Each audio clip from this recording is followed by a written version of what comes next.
بسم اللہ الرحمن الرحیم الحمد للہ وکفی وسلام علی عبادہ الذین اصطفی اما بعد اعوذ باللہ من الشیطان الرجیم بسم اللہ الرحمن الرحیم وذکر فإن الذکرى تنفع المؤمنین قال رسول اللہ صلی اللہ علیہ وسلم اشد الناس بلاء الانبیاء ثم الامثل فالامثل او كما قال علیہ الصلاۃ والسلام سبحان ربک رب العزۃ عما یصفون وسلام علی المرسلین والحمد للہ رب العالمین اللهم صل علی سیدنا محمد وعلى آل سیدنا محمد وبارک وسلم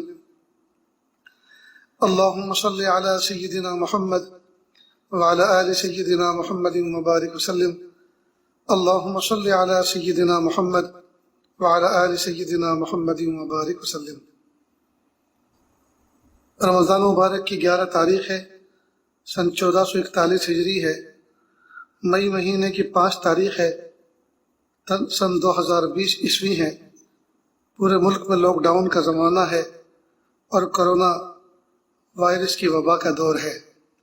اللہ سے دعا ہے کہ اللہ پاک اس وبا سے، اس آزمائش سے انسانوں کی حفاظت فرمائے، اور اس بیماری کو سامنے رکھتے ہوئے بندے اللہ آپ کی قدرت کو پہچانے، اللہ بندوں کو ایسی توفیق عطا فرمائے۔ یہ دنیا جس میں ہم آپ سب جی رہے ہیں، اس ارتھ کے اوپر، اس پلینٹ کے اوپر، یہاں ہر بندہ کسی نہ کسی تکلیف میں ہے۔ 100% خوشی کسی کو نہیں ہے، ہر بندہ کسی نہ کسی تکلیف میں ہے۔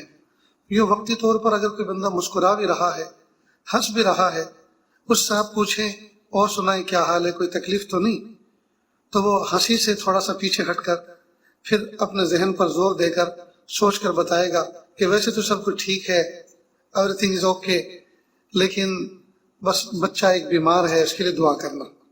اب دیکھیے، یہ بچہ جو بیمار ہے اس کے لیے دعا کرنا، جس وقت ہنس رہا تھا لگ رہا تھا کہ یہ بندہ کسی تکلیف میں نہیں ہے، لیکن جب آپ نے ہمدرد بن کے اس کا حال پوچھا تو پتہ چلا کہ بچہ تکلیف میں ہے۔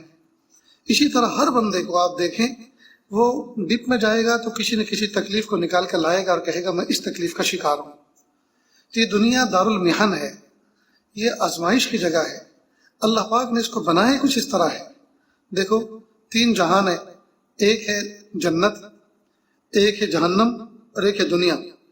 جنت میں راحت ہی راحت ہے، تکلیف نام کی کوئی چیز ہی نہیں۔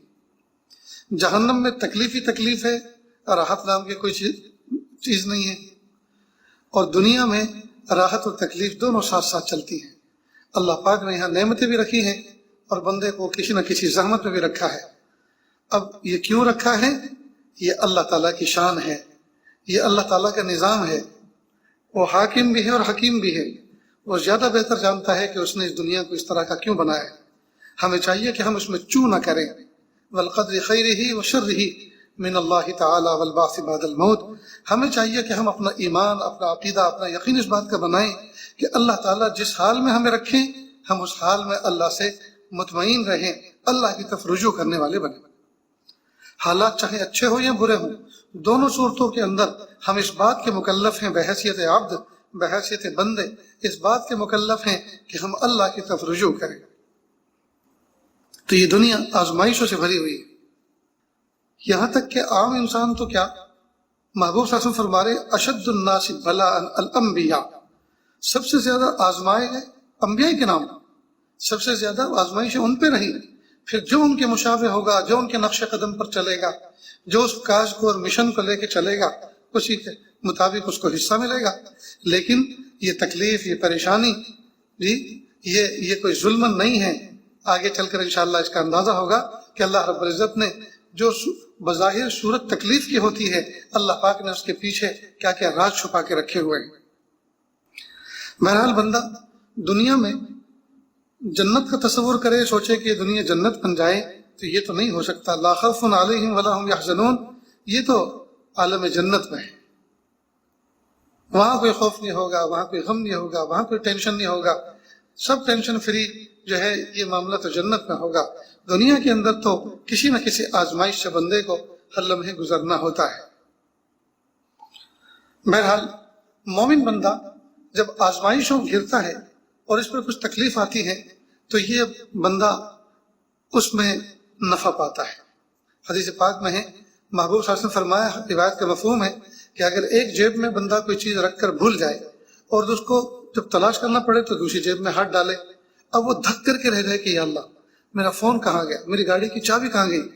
اب جیب میں ہاتھ ڈالا تو اس میں جس میں اس نے رکھا بھی نہیں تھا, اور جب ڈالا جیب خالی پائی تو دھک کر کے رہ گیا.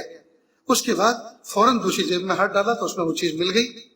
اب اتنی دیر جو لگی ایک جیب سے دوسرے جیب میں ہاتھ ڈالنے میں, جو تاخیر ہوئی اور اس میں جو صدمہ اور تکلیف ہوئی اور دل کی ہارٹ پلپٹیشن بڑھی اور دھڑکنیں بڑھی, اس پر بھی بڑے بڑے اجر کے وعدے ہیں اللہ کی طرف سے. تو جب مومن بندے کی اتنی سی تکلیف پر اللہ تعالیٰ کی طرف سے مغفرت کے اجر کے وعدے ہیں, تو جو بندہ کسی نہ کسی تکلیف میں مبتلا ہی رہتا ہے اللہ پاک اس کو کتنا اجر عطا فرماتے ہوں گے. اس کو ایک بات سے اور سمجھے مثال سے. محبوب صلی اللہ علیہ وسلم فرمایا کہ اگر کوئی شخص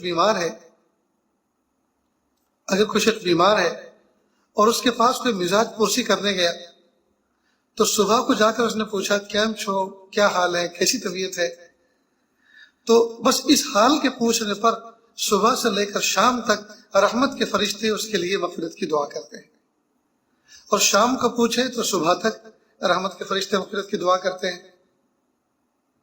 یہ حال پوچھنے والے کے لیے یہ اجر ہے.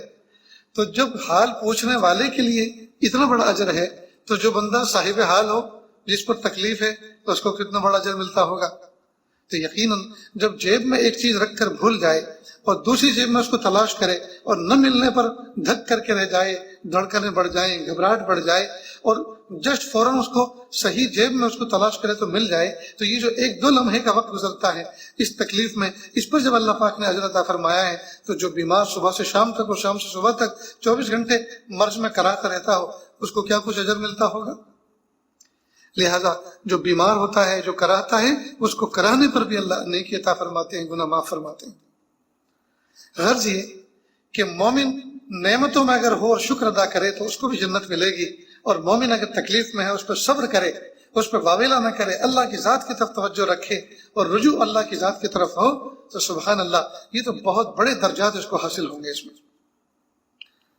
پھر لگے ہاتھوں یہ بھی سمجھ لیں, ایک تکلیف وہ ہے جس کو آدمی اپنے اختیار سے برداشت کرتا ہے.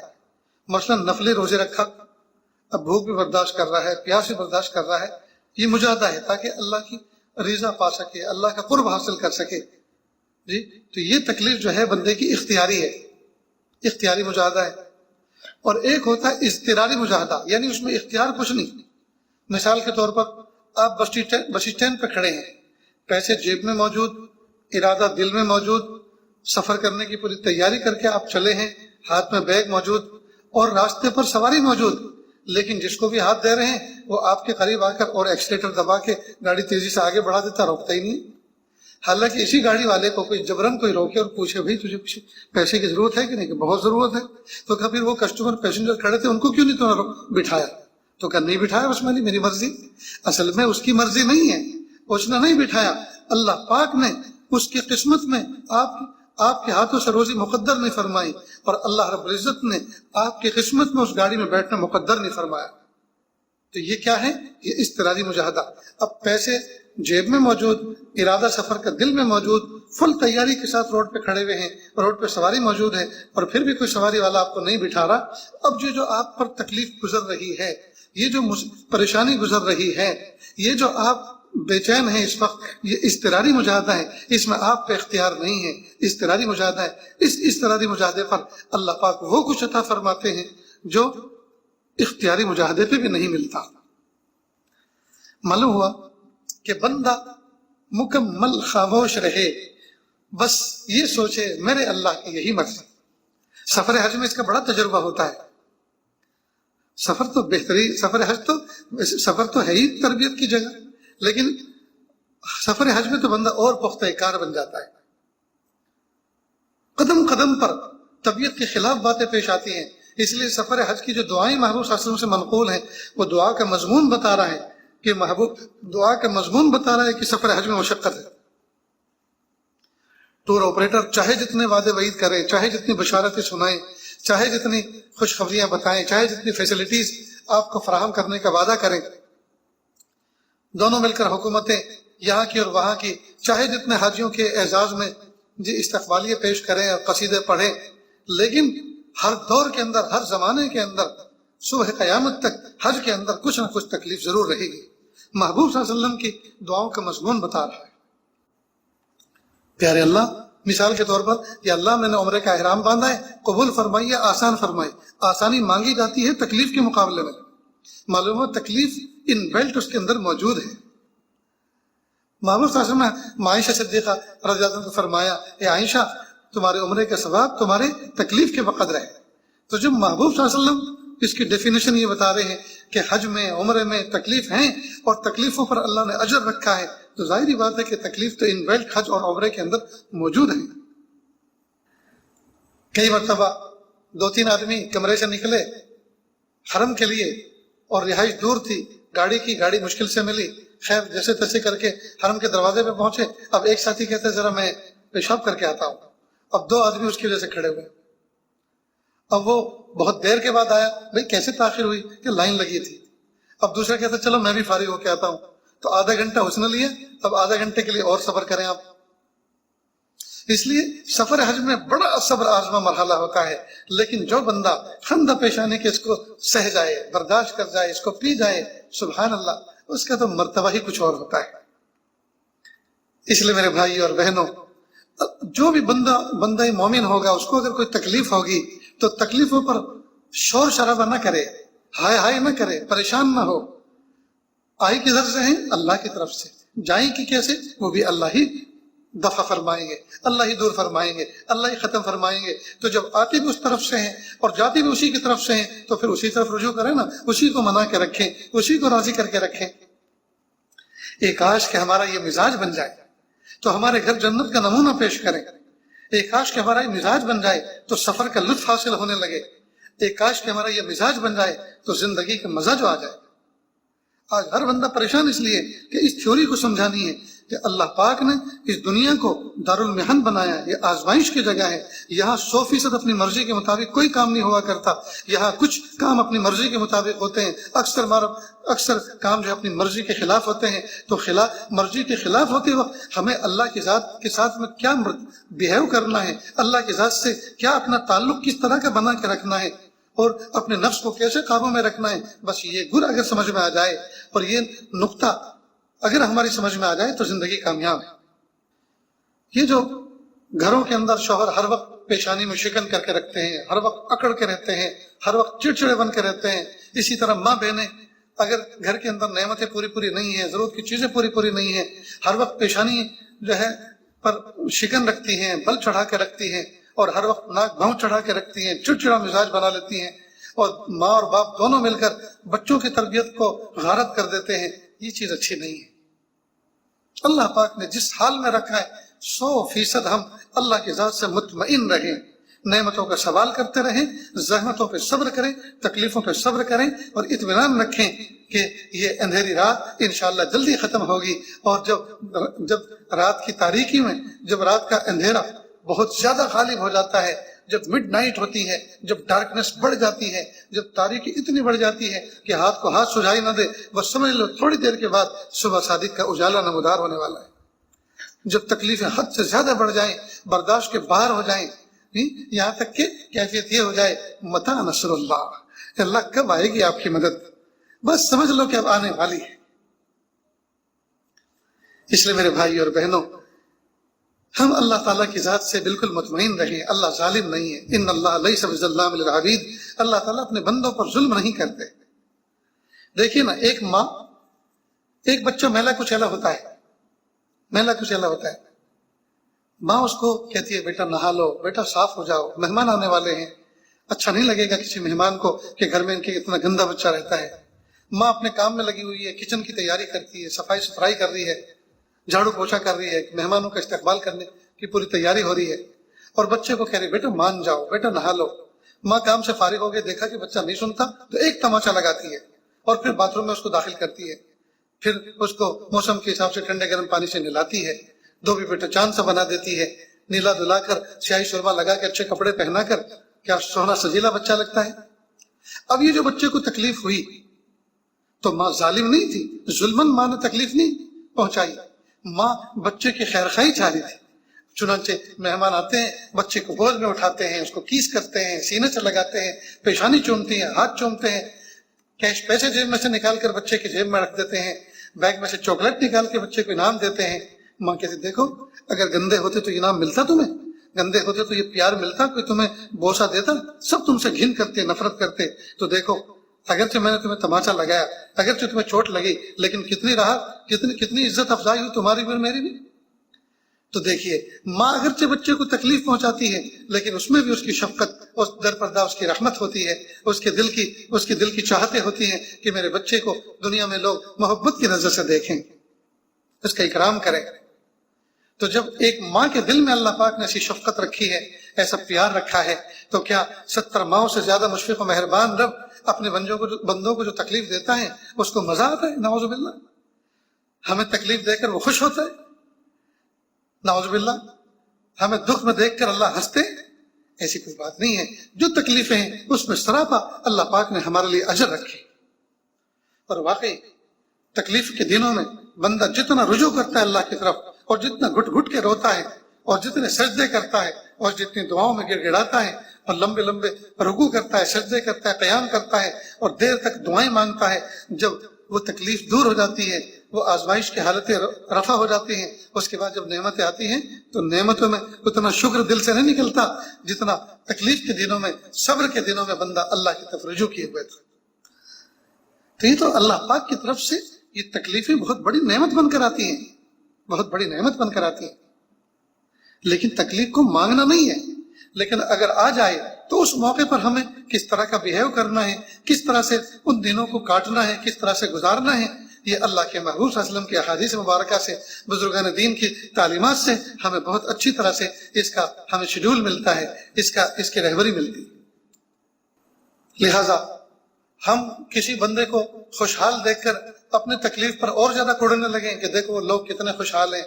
دیکھو ایک بات یاد رکھیں، اس آسمان کے چھت کے نیچے کوئی بندہ خوشحال نہیں ہے، اور یہ جو لاک ڈاؤن کا زمانہ ہے، کرونا وائرس کی وبا ہے، اس میں تو اچھوں کی ہوا نکل گئی ہے، اور سارے جتنے بھی خوشحالی کا دعویٰ کرنے والے تھے سب دھڑام سے نیچے گر گئے ہیں، چاہے وہ امریکہ کا ٹرمپ ہو یا کسی اور دنیا کا ٹرک ہو، وہ سارے کے سارے گھٹنوں میں گر گئے، سب کے خزانے خالی ہو گئے، سب کے خزانے خالی ہو گئے۔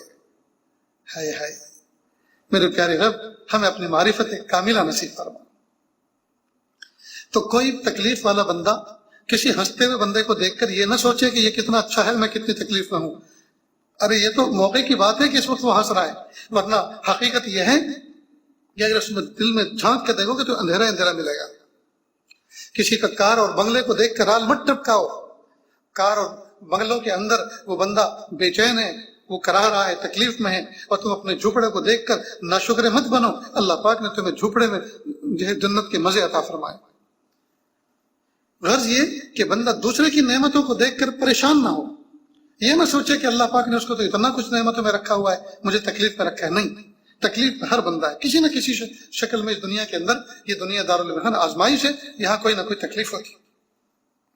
حضرت تھانوی رحمۃ اللہ علیہ نے اپنے خطبات میں، کتابوں میں ایک واقعہ لکھا ہے، فرماتے ہیں کہ ایک شخص کی ملاقات حضرت خضر علیہ السلام سے ہوئی، تو اس نے کہا کہ حضرت آپ دعا فرما دیجئے کہ اللہ تعالیٰ میری غموں اور تکلیفوں کو دور کر دے اور مجھے خوشحال بندہ بنا دے، اور ایسا بنا دے کہ میرے پاس کوئی تکلیف ہی نہ آئے۔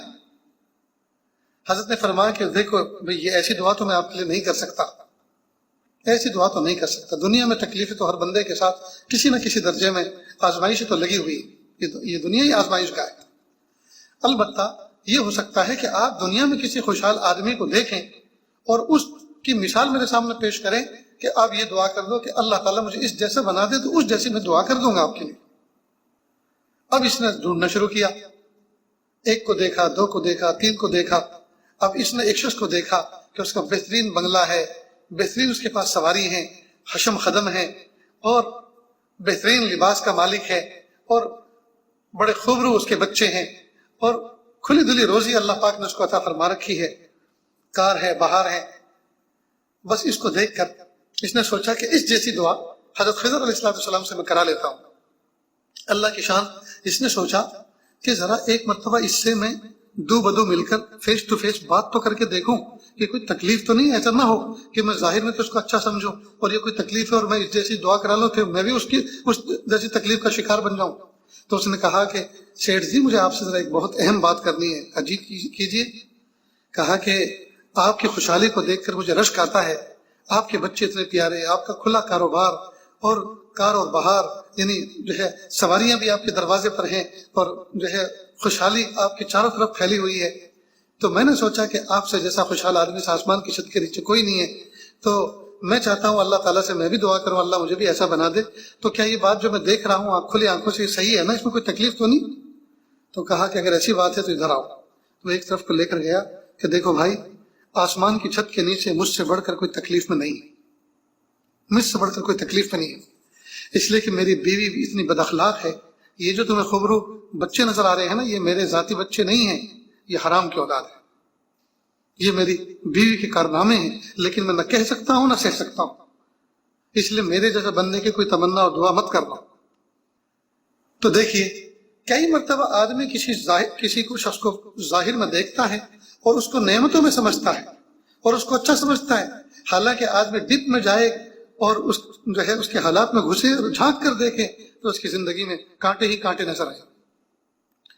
حضرت مولانا سجاد صاحب نعمانی دامت برکاتہ اللہ ان کو بہت اچھا رکھے، ایک مرتبہ انہوں نے ایک عجیب واقعہ سنایا.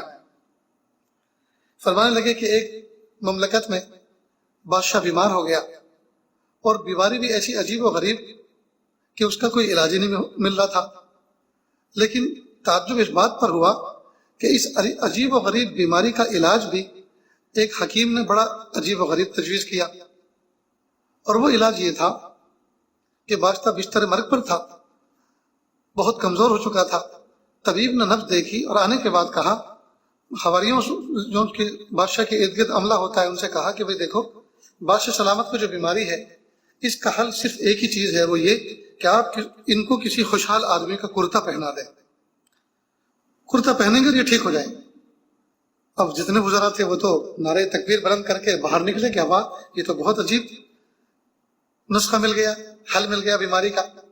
تو فوراً بادشاہ کے نائب کے پاس پہنچے جو اس دن اس مجلس میں حاضر نہیں تھے اور پوچھے کہ آپ خیریت سے ہیں؟ کہ ہاں بالکل ٹھیک ٹھاک ہوں. کہ آپ کو پتہ ہے نا بادشاہ سلامت بیمار ہے؟ کہ ہاں مجھ سے زیادہ ان کے حالات سے کون واقف ہو سکتا ہے، میں ان کے سب سے زیادہ قریب ہوں، بہت تکلیفیں ہیں بیچارے، اللہ ان کو شفا عطا فرمائے. کہا اس کا حل مل گیا. کہا کیا ملا؟ کہا ایک طبیب حاذق آئے تھے اور انہوں نے نبض دیکھ کر یہ بتایا کہ ان کا حل اس میں ہے کہ کسی خوشحال آدمی کا کرتا ان کو پہنا دو. تو بادشاہ کے بعد تو آپ ہی ان کے نائب ہیں، آپ سے زیادہ خوشحال اس مملکت میں کون ہو سکتا ہے، تو بس ایک کرتا دے دیجئے. کہ دیکھو بادشاہ سلامت کے لیے ایک کرتا نہیں، میرا پورا خزانہ، میری دولت، میری جائیداد سب کی سب ان کے قدموں پر حاضر، انہی کی تو فعل تو مجھے سب کچھ ملا ہوا ہے. بھلا یہ کیا بات کی آپ نے کہ ایک کرتا دے دو؟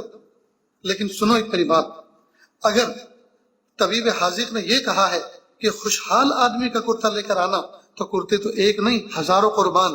لیکن یہ جو شرط ہے نا کہ خوشحال آدمی کا کرتا دینا، خوشحال میں ہرگز نہیں ہوں، میں بہت تکلیف میں ہوں اور میں آپ کو بتا بھی نہیں سکتا وہ تکلیف کیا ہے. لہذا خوشحالی کی قید میرے یہاں نہیں ہے، خوشحالی کی جو شیخ آپ لے کر آئے ہیں وہ شرط میرے یہاں پوری نہیں ہوتی. اب یہ وہاں سے گئے، پھر دوسرے کسی وزیر کے پاس گئے، اس کے پاس گئے، اس نے بھی کہا کہ بادشاہ سلامت کے لیے تو تن من دھن قربان، ایک لباس کیا 100 لباس دینے کے لیے میں تیار ہوں، لیکن اگر شرط یہ لگائی ہے کہ خوشحال آدمی کا کرتا لے کر آنا تو خوشحال میں بالکل نہیں ہوں، بچے مجھے بہت پریشان رکھتے ہیں، ان کی طرف سے میرا جی بڑا دکھی ہے. وہاں سے مایوس ہوئے. اب وہ جو فائنڈ کرنے والی ٹیم تھی نا، تلاش کرنے والی، اس ٹیم میں ایک بڑا ذہین آدمی تھا.